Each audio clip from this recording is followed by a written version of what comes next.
Good morning, students.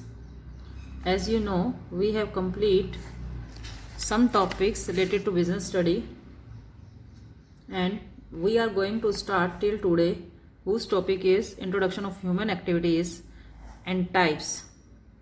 ठीक है, let's discuss all these topics. Firstly, we start introduction of human activities. Human activities क्या होती हैं, उसके बारे में कि हम जो मानवीय क्रियाएं करते हैं वो क्या होती हैं. Work is an essential part of human life. जो भी कोई काम हम करते हैं हमारे जीवन का, जो मानवीय जीवन है उसका सबसे मेन जो ऑब्जेक्टिव है वो है काम करना. Work helps to satisfy human wants and with the expansion of science and knowledge there has been a tremendous increase in the number of human wants and action performed by a human being to meet his want is known as human activity.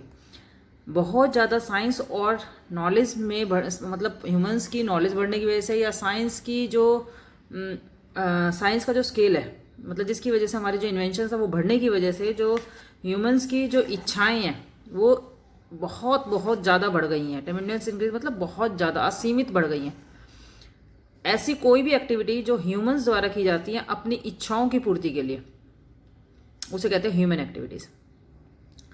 Some of the human activities are performed to earn money while some are undertaken to achieve personal satisfaction. कुछ ऐसी क्रियाएं होती हैं, मानव के द्वारा ऐसी क्रियाएं की जाती है जिससे वो पैसा कमा सके, पैसा कमाने के लिए वो क्रियाएं की जाती है. और कुछ ऐसी क्रियाएं होती हैं जिससे पर्सनल सेटिस्फेक्शन हो. जैसे कोई शॉपकीपर ने दुकान खोली है और वो दुकान किस लिए खोल रहा है, वो अर्निंग मनी के लिए खोल रहा है. ठीक है, वो अपने सेटिस्फेक्शन के लिए नहीं खोल रहा, उसने अपना रोजगार उसी से अपने फैमिली का जो खर्चा वो उससे चलाना है, इसलिए उसने वो शॉप खोली है. मगर एक मदर जिसने अपने बच्चों को खाना दिया तो उसने वहाँ पैसा कमाने के लिए नहीं उसने उसको खाना दिया, उसने अपनी पर्सनल सेटिस्फेक्शन के लिए उसने अपने बच्चों को खाना दिया. तो ह्यूमंस जो एक्टिविटीज़ करते हैं वो दो तरह की हो गई, एक पैसा कमाने के लिए और एक अपनी पर्सनल सेटिस्फेक्शन के लिए. तो हमने ह्यूमन एक्टिविटीज़ को इस डेफिनेशन के अकॉर्डिंग हमने दो पार्ट्स में डिवाइड कर दिया, एक इकोनॉमिक एक्टिविटीज़ और एक non economic activities. All human beings are engaged in some activity or the other in order to satisfy their basic needs. For example, farmers are busy in their field, workers are working in factories, professionals are busy in their profession. Depending on wants on human activities can broadly be divided into two categories, economic और non economic. हमने यहाँ पे कुछ examples देखे हैं कि जैसे किसान जो होता है वो खेतों में बिजी है, वर्कर अपने फैक्ट्रीज के काम में बिजी हैं, प्रोफेशनल्स ऐसे लोग जिन्होंने किसी तरीके की कोई डिग्रीज ली हुई हैं, मतलब वो उस काम में परफेक्ट हैं, वो अपने प्रोफेशन में बिजी हैं, जैसे लाइक डॉक्टर्स हो गए, लॉयर्स हो गए, टीचर्स हो गए. ठीक है, तो उनकी इच्छाओं के आधार पर जो एक्टिविटीज़ उनके द्वारा की जा सकती हैं वो दो तरीके की हो गई, एक इकोनॉमिक एक्टिविटी और एक नॉन इकोनॉमिक एक्टिविटीज़. शॉर्ट में मीनिंग आपको पता चल गया है कि इकोनॉमिक एक्टिविटीज़ अर्न मनी के लिए होती है और नॉन इकोनॉमिक एक्टिविटीज़ अपनी पर्सनल सेटिस्फेक्शन के लिए होती है. तो इसके बारे में देख लेते हैं, डीपली नॉलेज ले लेते हैं. Economic activities refers to those activities which are undertaken to earn a living. अपनी जीविका को चलाने के लिए जो क्रियाएं की जाती हैं वो इकोनॉमिक एक्टिविटीज में आएंगी. For example, worker working in a factory, shopkeeper selling goods in shops, doctor attending the patient to his in his clinic etcetera. Economic activities are concerned with all those activities which are concerned with the productions and exchange and consumption of goods and services which are not available free. ऐसी वो सभी क्रियाएं जो production से लेकर एक वस्तु की हमने कोई चीज़ बनाई, उसकी एक्सचेंज की और उसको यूज़ कर लिया, या कोई सर्विसेज को हमने यूज़ कर लिया. जैसे आपने कोई पॉलिसी खरीद ली तो वहाँ पे सर्विस आएगी. डॉक्टर से आप डॉक्टर को दिखाने गए, उसने एक प्रिस्क्रिप्शन लिख दिया तो वो सर्विस दे रहे हैं अपने. वो सभी काम हो रहे हैं मगर वो फ्री नहीं हो रहे हैं, उसके लिए आप कुछ पेमेंट कर रहे हो, कुछ कॉस्ट पे कर रहे हो. तो वो सभी क्या क्रिया कहलाएंगी, इकोनॉमिक एक्टिविटीज़. क्लियर? तो आपको यहाँ पर इकोनॉमिक एक्टिविटीज़ की यहाँ से लेकर यहाँ तक डेफिनेशन लिखनी है. और ठीक है, और यहाँ पर ह्यूमन, ये पूरा शॉर्ट नोट लिखना है ह्यूमन एक्टिविटीज़ के अंदर. इसके टाइप्स का ये चार्ट बना लेना. ठीक है, यहाँ से ये बनाकर चार्ट बना लेना. क्लियर? यहाँ पर ये पूरा पैराग्राफ लिखना है. डिपेंडिंग से लेकर यहाँ तक लिखने के बाद आप ये अपना शॉर्ट में एक डायग्राम ड्रॉ कर लेना, फिर इकोनॉमिक एक्टिविटीज़ की डेफिनेशन लिख लेना. देन आप आता है नॉन इकोनॉमिक एक्टिविटीज़. जो बच्चे पिक्चर ड्रॉ कर सकते हैं वो पिक्चर भी ड्रॉ कर लेना. ठीक है,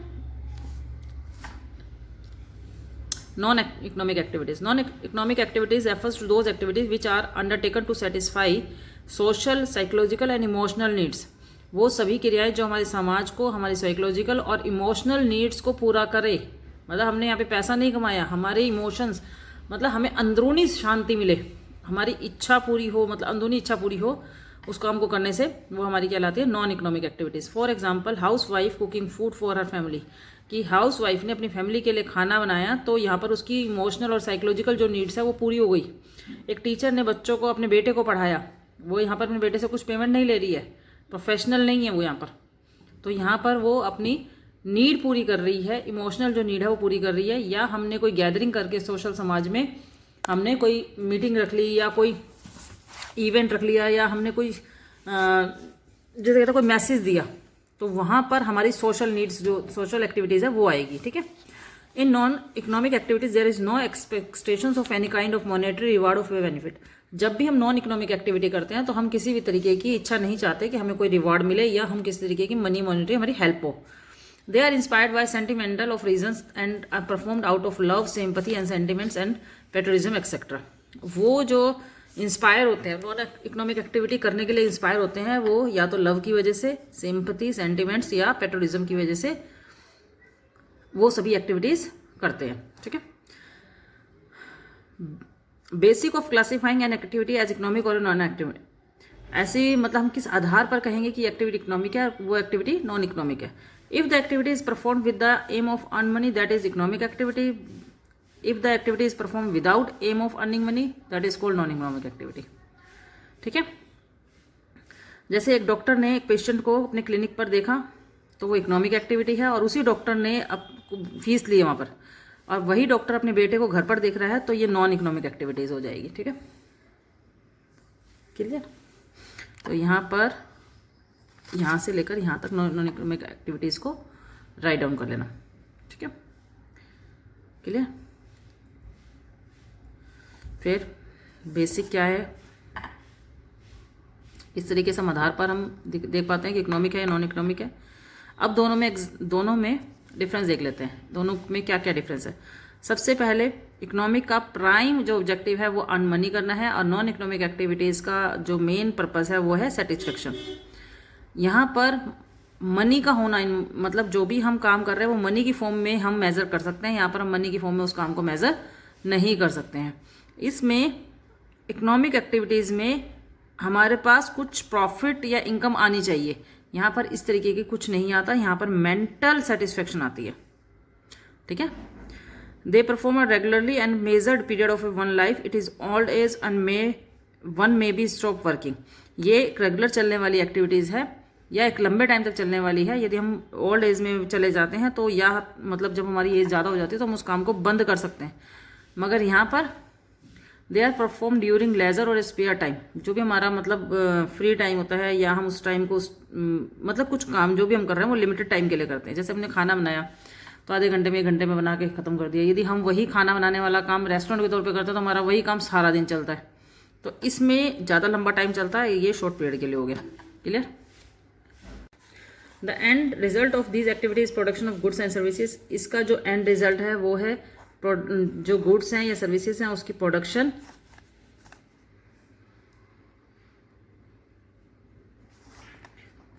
and result of these activities production of A goods and services. इसका मेन पर्पज है कि जो भी गुड्स और सर्विसेज है उसकी प्रोडक्शन हो. यहाँ पर मेंटल सेटिस्फेक्शन जो सेटिस्फेक्शन है वो परफॉर्मिंग होती है. एंड रिजल्ट में हमें मेंटल सेटिस्फेक्शन मिलती है.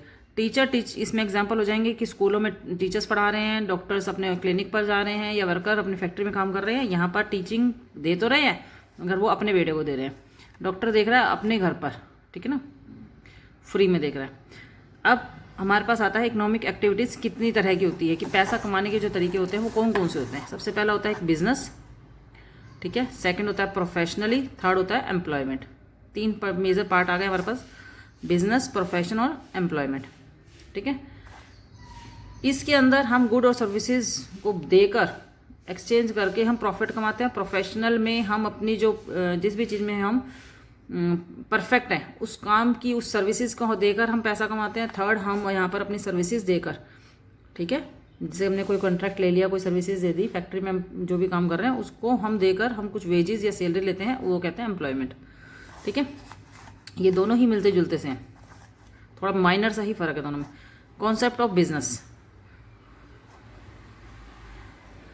The term business means busyness. Concept of business, the term of business means busyness, busy अलग वर्ड आ गया, नेस अलग आ गया, और a state of a being busy. ऐसा कोई भी प्रक्रिया जिसके द्वारा हम लगातार बिजी रहें वो हमारा होता है बिजनेस। ठीक है, बिजनेस का मीनिंग समझ में आ गया, busyness, a state being of busy. A person may be busy in playing computer games और वाचिंग टीवी, क्या ये बिजनेस कहलाएगा? How in such case he will not be doing any business और economic element is missing in this activities. ये जो TV देख रहा है वो सारा दिन या कंप्यूटर पे गेम खेल रहा है, वो हमारा बिजनेस नहीं कहलाएगा, क्योंकि इस एक्टिविटीज के अंदर हमारा इकोनॉमिक पार्ट नहीं था। ठीक है ना, इकोनॉमिक एक्टिविटीज उसमें नहीं की गई थी। सो business means a state of being busy in economic activity. तो बिजनेस का प्रॉपर मीनिंग आ गया, business means a state of being busy in economic activities, कि ऐसी वो सभी क्रियाएं लगातार करना, बिजी रहना उसमें जिसमें इकोनॉमिक पार्ट हो हमारा। ठीक है, उसके बाद हम देख लेते हैं, business refers those economic activities are connected with production, purchase, sales of goods और supply of services with the main objective of earning profit. ठीक है, बिजनेस का मेन पर्पस, बिजनेस के अंदर मेन जो काम होता है वो इकोनॉमिक एक्टिविटीज के अंदर वो होता है, सबसे पहले चीज को बनाए, परचेज करे, सेल्स करे, सप्लाई करे, देन उन सबको बेचने के बाद कुछ कमाया, उसे बोलते हैं प्रॉफिट, तो उसको कहते हैं business. People engage in business earn money in form of profit, example farming, manufacturing, fishing etcetera. Business is sum total of all gainful human activity which aims to create, exchange and possess wealth in the form of physical output and useful services.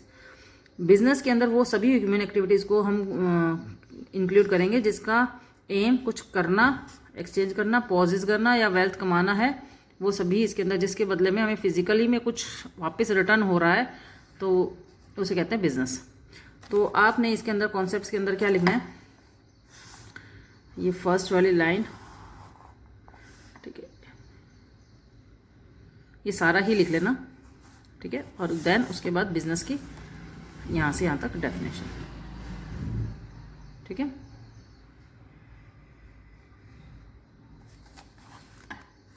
Clear. Next characteristics देख लेते हैं, business के क्या क्या विशेषताएं हैं, क्या क्या कैरेक्टरिस्टिक्स हैं।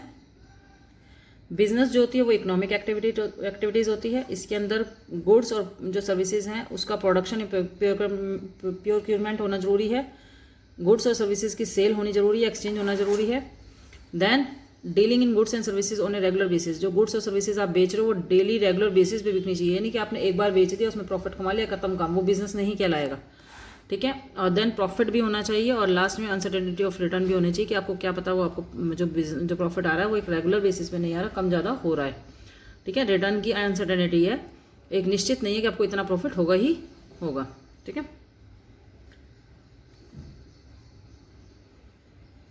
यहाँ पर एक पिक्चर बनी हुई है, इसको ध्यान से देखेंगे। I sold my old mobile through OLX for 4500, that means I am doing business now. क्या मैंने 4500 रुपये में OLX को एक मतलब फ़ोन बेच दिया, तो क्या मैंने बिजनेस किया? मैंने गुड्स तो दी, एक्सचेंज तो हुआ। No my friend, this is not a business as you are not doing it on regular basis. आपका ये जो सामान बेचना है ये बिजनेस नहीं कहलाएगा, क्योंकि आपने रेगुलर बेसिस पे नहीं किया। तो बिजनेस के अंदर गुड्स का एक्सचेंज तो होना चाहिए, सर्विस का एक्सचेंज तो होना चाहिए, मगर रेगुलर बेसिस पे। यदि वो काम एक बार करके छोड़ देता है तो वो बिजनेस नहीं कहलाएगा, वो रेगुलर बेसिस पे होना चाहिए। इस तरीके की पिक्चर्स आपने भी कॉपी के अंदर ड्रॉ करनी है। ठीक है, तो इसके बारे में आपने शॉर्ट में नोट बनाना है, कैरेक्टरिस्टिक्स का, ज़्यादा बड़ा नोट नहीं बनाना है। Business is an economic activity is undertaken the aim of earning money and livelihood, not because of love, affection of any other cyclical reason. Business एक इकोनॉमिक एक्टिविटी है जिसका मेन लक्ष्य पैसा कमाना है अपनी जीविका को चलाने के लिए। इसका मेन पर्पस प्यार, अफेक्शन नहीं है, साइकोलॉजिकल कोई रीज़न नहीं है। ठीक है, production of procurement of goods and services, business exist to satisfy wants of the consumer. Business तभी हो पाएगा जब गुड्स जो कंज्यूमर है उसकी इच्छाओं की आप सेटिस्फेक्शन करवाते हो। So every business either it self produce the goods और सर्विसेज और procure them from other in order to sell them to consumer और यूजर्स। तो इसका मतलब हर एक बिजनेस के अंदर वो गुड्स को प्रोड्यूस करता है, सर्विसेज को देता है, जिससे वो दूसरों को बेच सके। मतलब उसके पास गुड्स या सर्विसेज कुछ होनी चाहिए जो दूसरे यूज़र उस चीज़ को खरीदें और वो आप उनको वो बेच सको। ठीक है।